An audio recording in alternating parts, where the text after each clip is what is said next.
Boa noite. O Senado vota na semana que vem a autorização para a Venezuela entrar no Mercosul. A oposição é contra, mas foi voto vencido na Comissão de Relações Exteriores. Afinal, o que é que isso significa para o Brasil? Quais são os argumentos da oposição? Sobre este e outros assuntos, nós conversamos a partir de agora no Brasília ao Vivo com o senador Tasso Gereissati, do PSDB do Ceará. Boa noite, senador. Boa noite. Obrigada por atender ao nosso convite. Eu começo lhe perguntando, o senhor relatou essa questão da entrada da Venezuela no Mercosul, lá na Comissão de Relações Exteriores. E o senhor foi contrário. Por quê, senador? Bom, o Mercosul, como toda tentativa de unidade tarifária, comercial, cultural, política entre países, tem que obedecer uma série de regras básicas para se pertencer a esse grupo, a essa instituição. Nós acreditamos que a Venezuela de hoje, do Chávez, não obedece a uma série desses pré-requisitos, desde comercial, estritamente técnicas, até a cláusula democrática, que, a meu ver, é fundamental para consolidar o Mercosul. Principalmente a cláusula democrática, que é a mais destacada aí por todos os oposicionistas e até por pessoas que têm uma certa isenção ideológica, discutem essa questão. Afinal de contas, haverá respeito à cláusula democrática? Aparentemente não, se o Senado aprovar. Não, evidentemente que não. O Senado, mesmo aqueles que votaram a favor, a base do governo, reconhece que o governo Chávez não é propriamente um governo democrático, e que caminha de uma maneira muito célere, muito estruturada para uma ditadura mais completa. Ele tem todas as características daquelas ditaduras antigas que nós pensávamos ultrapassadas na América Latina. Todos aqueles ingredientes ele tem e está colocando no bolo. Controlar a imprensa, perenização do poder, prisão política, um populismo enorme. Fora o populismo, que isso também tem um pouco por aqui, então isso a gente não pode falar muito, mas eu diria que algumas cláusulas fundamentais, que é a imprensa, controle da educação, prisões políticas, prisões de jornalistas e até algumas coisas que eu, por exemplo, até pouco tempo não sabia, perseguição de características religiosas, como aos judeus, que está acontecendo na Venezuela, que é uma coisa perigosíssima. A não alternância de poder, praticamente a não pluralidade partidária. Então, todas essas características inviabilizariam, se nós tivéssemos que respeitar aquilo que nós considerávamos como fundamental para fazer parte do Mercosul, inviabilizariam a entrada da Venezuela. No entanto, a comissão tomou uma posição política de não barrar a Venezuela e, naturalmente, impulsionada pela base governista, que não pretende que isso ocorra. O senhor acha que o plenário pode agir de maneira diferente? Eu acho que sim. Temos visto muitas manifestações de senadores que pertencem à base do governo dizendo que não vão votar pela entrada da Venezuela do Chávez. Não é a Venezuela. É a Venezuela de Chávez ao Mercosul. Além disso, é importante dizer que tem algumas características extremamente técnicas e comerciais que não tem nada a ver com a parte democrática. Eu vou lhe dar um exemplo. Uma cláusula básica de uma autoridade como essa, de uma autoridade tarifária comum, é o respeito a convênios e compromissos com terceiros em comum dos países que fazem membro dessa unidade. Por exemplo, se o Mercosul tem um tratado com a Inglaterra, o país que entrar tem que respeitar o tratado comercial com a Inglaterra. Aqui nós temos um exemplo prático para que de cara vai ser um grande problema. O Mercosul tem um tratado com Israel. A Venezuela rompeu com Israel e expulsou todos os elementos, as pessoas que estavam na Embaixada de Israel, ou seja, rompeu de uma maneira violenta. Como é que pode agora? Como é que vai fazer? Isso é uma boa pergunta. Fora que o representante de Israel está chegando para visitar o presidente Lula agora, no final do ano. Essa é uma excelente pergunta, fora o apoio que ele tem dado ao primeiro-ministro do Irã, o presidente do Irã, que eu não consigo pronunciar.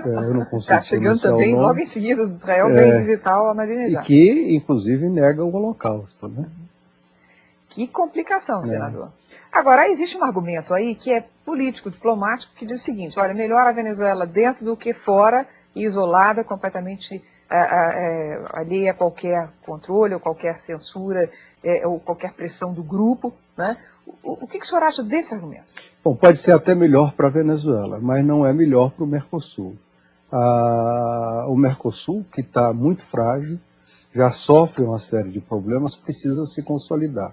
Se você traz para dentro do Mercosul mais um elemento que está completamente fora das regras do Mercosul e tem uma característica desagregadora que está aí, todo mundo está vendo, isso pode implodir o Mercosul de vez. Não esqueça que o Chávez acabou de sair do bloco andino, que é um bloco semelhante ao Mercosul, e praticamente esvaziou o bloco andino de vez por causa de suas próprias características beligerantes. Portanto, o senhor vê risco? Risco no Mercosul, a meu ver, se nós aprovarmos, nós vamos estar assinando aí o atestado de óbito do Mercosul. Caramba! Senador, uma outra questão que o senhor também debate bastante lá no Congresso, assim como a oposição, é a questão da regulamentação do novo marco regulatório que o governo está propondo para o petróleo. Aí o assunto ainda está na Câmara, está ainda provocando, por sinal, bastante polêmica lá na Câmara, e argumenta-se o seguinte: bom, na Câmara passa, quando chegar no Senado a conversa é outra.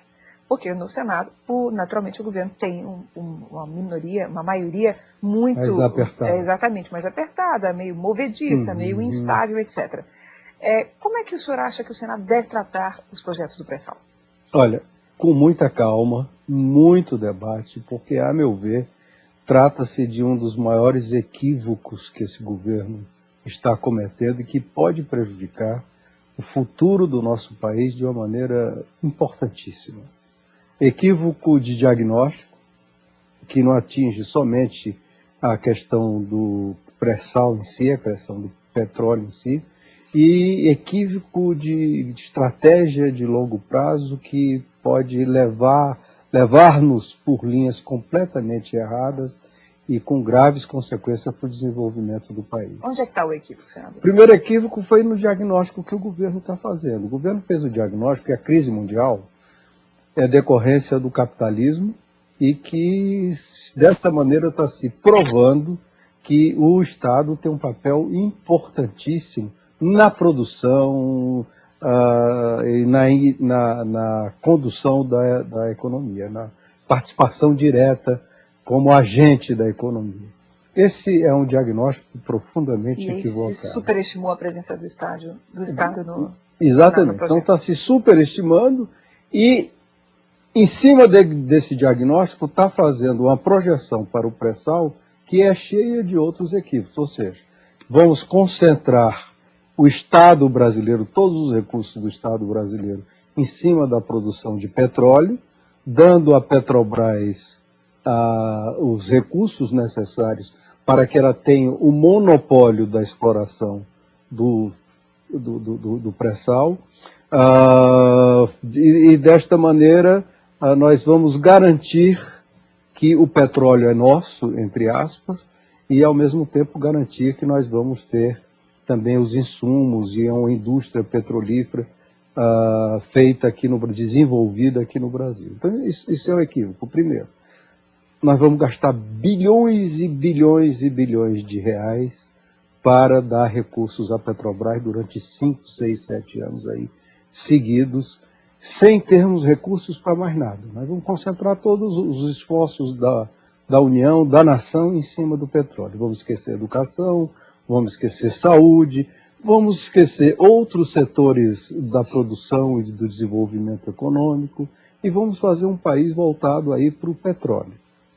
E, portanto, um país que vai ter um mote só, quer dizer, consolidado em cima do petróleo. Nós não vamos exportar mais nada, porque a nossa produção industrial dos outros setores vai ficar pouco competitiva.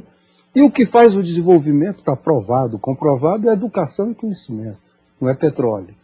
Temos vários países do mundo que têm muito petróleo, aliás, a maioria dos países do mundo que tem muito petróleo não são bem países desenvolvidos.